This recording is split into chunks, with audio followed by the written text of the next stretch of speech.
Welcome back to the Trailkings podcast. This is episode 10, where we're going to talk about the legal youth age for youth machines. Stick around to the end. We're going to give our feedback on does that age need to be adjusted or is it good where it's at?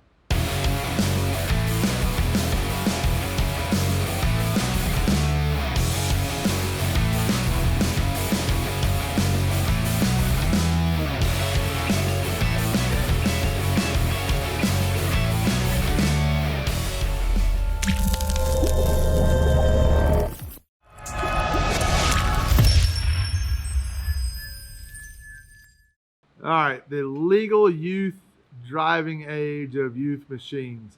First off, let's get into youth models available. There's not a whole lot of options of youth models available out in the marketplace. Yeah. You've got, well, What comes to mind? So, Rzr 200, Yeah, Ranger 150, Outlaw, all players. all players. But why is not Can-Am, Kawasaki, Yeah. Honda bringing in another youth model to the deal? Yeah, you've got, what's the off-brand one? Like a Tractor Supply and those places. Hi, son. Yeah, they've got a kind of a youth model. It's not like a Rzr. Yeah, they got some 200 though. go-kart ones. Yeah, some off-brand go-kart ones that are out Just there. not, yeah, Well, there's not a manufacturer. Rzr 200 similar to it, or like Right. an X3 200. you Yeah, know, yeah, exactly. something like that. And that's the first issue with the market right now. Second issue is there's not one that has four-wheel drive. I know. Like, that's frustrating. You have the smallest machine, and you can't tell me it's not possible to do. I grew up on a Foreman 300. Yeah. Or no, it was a Honda 300 4-tracks. That's what it was.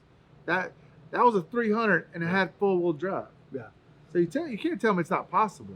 Is it liability? I mean, which doesn't, to me, But the how? liability comes with the machine. So Exactly. if you've got that, and the 4-wheel drive thing, it's more from a me being lazy standpoint, because there's things they could have gotten through that I didn't have to get out if they just had 4-wheel drive. And that's Yeah. where it gets frustrating. Yeah. Like, why can't you do it? It's not like, I mean, they're charging whatever they want for these machines. It's not like they're trying to Exactly, keep yeah. the cost low. But yeah, I don't know. That's frustrating because I'm not asking to make it taller. You Right. are right. But just four-wheel drive at the current machines you have, Mhm. and maybe not even on the four-wheelers. Like, I could see with the four-wheelers, they're trying to go up steeper stuff, Right. full drive. But man, on the youth side-by-sides, Mhm. at this point, this place in the market, like, put four-wheel drive in a dang thing. Yeah. I would understand you're not going to be robbing from people that are going to buy a 570. That's a different model, right? That is probably a young adult, maybe a 16-year-old that can drive, Yeah. that can fit in one of those, that can reach the pedals. We're talking about a youth machine, someone, right now you can't get in unless you're 10 or older, which I have a whole issue with that. But like, That's next. yeah. But deliver something that has four-wheel drive. I think one of the problems is like there's no one else competing for that market share. Yeah. There's no one else out there. You have the knockoff brands, the High Suns and those. But we went and looked at one of those. It was a smaller one. It was still two-wheel drive, but it had a bed, had all these other bells and whistles like lights, mirrors, blinkers, horn from factory. I think it might have been even a little cheaper. Mhm. But let me backtrack. When we go buy a youth machine, all the way when I bought the 170s to the 200s to the 150, I'm a very big individual. I'm way over the weight limit for these machines. I drive them. I get my big body in there. I drive them, and I drive them up a hill. Like, I make sure if it can move me, it can move two little kids, especially with the training that we're going to have our little guys on. Right. Yeah. That's real big for me. And when I got in, I think it was a High Sun, I'm pretty sure. It was their utility version of it. It just didn't have the power. It didn't have the power on flat ground. That was the one place I didn't have a steep hill I could go up or a loading dock I could stop at the bottom Right. and put on it.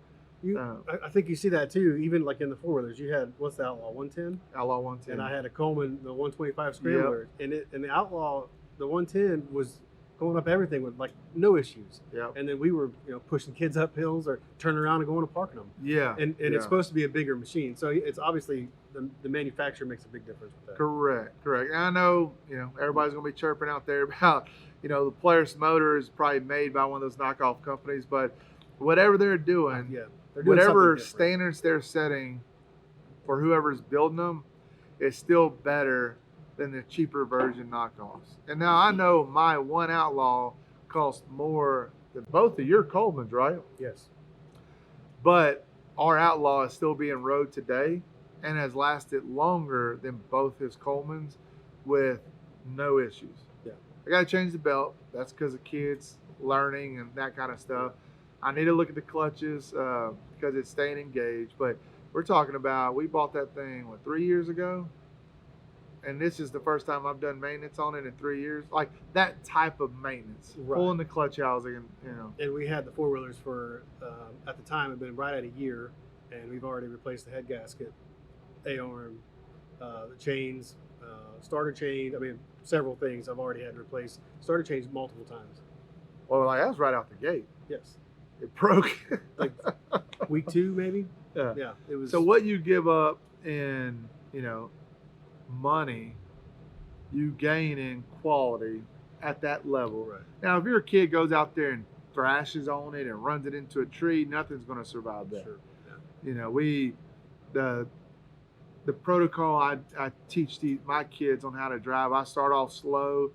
I don't just let them go rip. They have to pass certain things for me to then to trust them enough to then go back on our land and hit our 1.5 mile trail. So we do things in stages where when they reach the point of by themselves, regardless what age they are and what age the manufacturer says they got to be to drive, they are, in my opinion, qualified to drive that machine. Mm-hmm.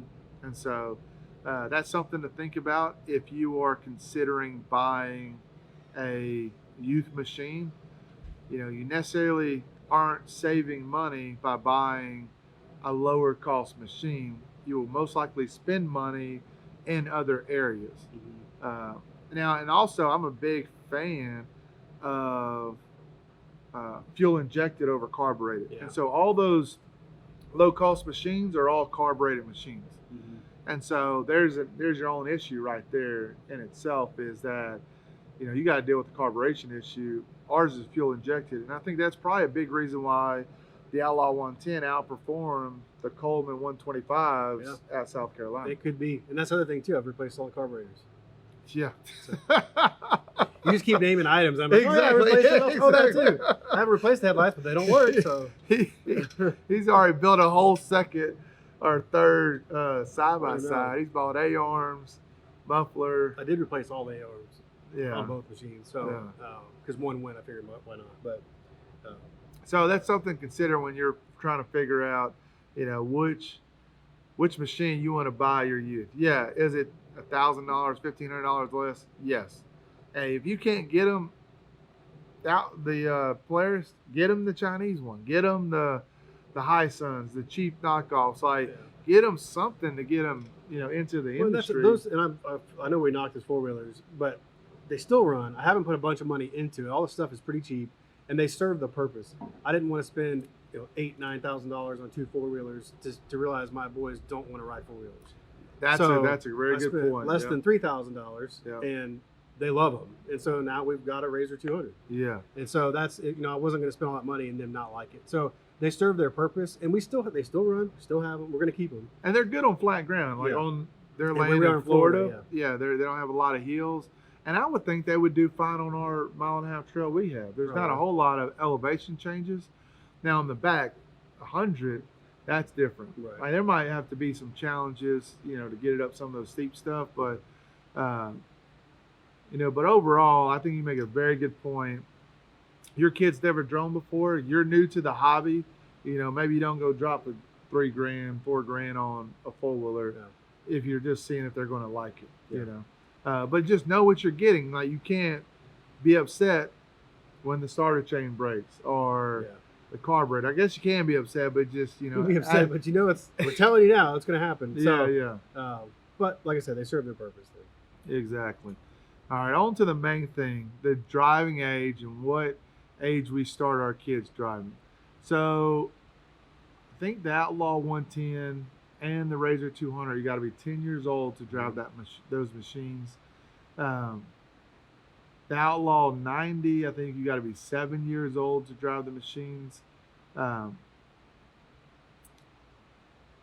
I don't agree with the age set. You'll probably learn that all the way through our other videos. Yeah. I don't agree with it because, we want good drivers once they get in the big machines. And when my kid was 10 years old, his knee started hitting the Rzr 170 dash. And that's the minimum age to drive that machine.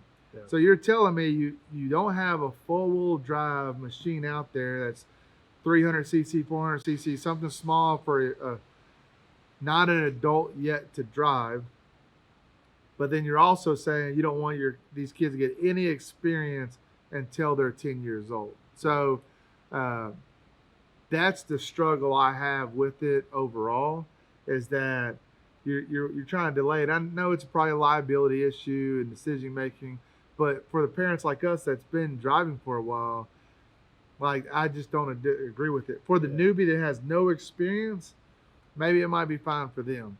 Yeah. And I agree with that. We understand why they do it, but in terms of, I think it should be based on your kid, your experience, and how you help them operate those machines. Yeah. That's what it comes down to. Yeah, and that's the litigious, the lawsuit society we act on. Litigious, that's it. Litigious society we live in. That's why it's probably set at 10 and 7, because they don't want to have to deal with that headache. My issue is when you go to places and that's one of their rules, that they have to be the age stated on the vehicle to drive it, that the manufacturer stated. At the end of the day, we're all adults, and in America, we're free. Supposed to be. We should be able to decide if they're our kids. Right.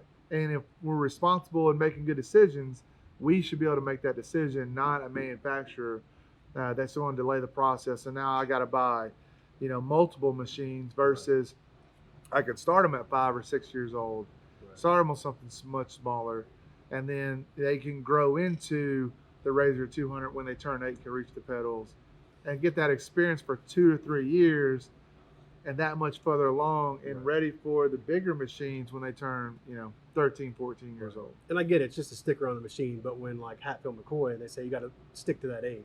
Yeah, exactly. That's where it becomes a problem. It's not that you can't just go have them ride. Exactly. But they limit you on what you can do based on it. That's when it gets tricky. And our deal is we just don't want to, when we take these trips, he's right, it's a sticker on the machine and we can make the decision on ourselves, right? And we can put our kids in the machine. And I'm not saying we haven't. What I'm saying is, we don't want to deal with the headache. If we're on vacation, the last thing we want is someone pulling us over and say, "Hey, he doesn't meet the sticker requirement." Yeah. But this kid been driving for 7 years. Yeah, more than some of the adults driving full machines. Exactly. In South Carolina, we had kids going up things in 2-wheel drive machines that knew line placement and momentum that adults were getting stuck in and having to put it in 4-wheel drive. And we would sit there and watch them going up. We're not knocking those new adults. We're glad they're in the hobby. Right. What I'm saying is you can't judge all kids in youth machines off of the kids that have no experience. Right. Like, all I'm saying is, like, there needs to be a law out there or something that ultimately the parent can decide if their kid, and they waive all liability to the manufacturer. Sure. If we allow our kids to drive it below that age, and not have to deal with possibly getting in trouble by law enforcement or so forth if the parent has made that decision. Right. And so there's tons of young kids out there racing. So I know we're all doing it, right? Yeah. Like, I'm not naive to that fact. We're just talking about an issue that needs to be changed, I think, in the state level or the federal level, to where it's just, You're not Yeah, in you the don't- gray area. It's black or white. Yeah, you you know, don't it's up to spend- the parents to make You the don't spend decision. the whole week at Half McCoy allegedly wondering if you're going to get in trouble. Your kids being under what the sticker says. Not that we would ever, condone Yeah, how to do that, exactly. but if you did, then you were worried about it the whole time. So Yeah, so- not being able to lay your head down at night on it. Oh man. So that's our thoughts on the situation. Share your feedback in the comments below. We even had a on one of our early videos when the Rzr 170, someone commented, "He's not old enough to be in that machine." I'm like, "Ma'am, the machine's parked, and he just wanted to get in with his big brother." Thank you for your feedback. Yeah, but I didn't. I mean, at the end of the day, I said thank you for watching the video, and Yeah. it's the appropriate situation for him to sit in the passenger seat. So, Also, he drives it. Maybe sometimes. Allegedly, he drives Allegedly, it. yeah. Oh, man. We appreciate y'all dealing with the monsoon that we're in. Appreciate y'all listening if you're on a podcast app, or watching if you're on YouTube channel. Until next time, stay safe on the trails.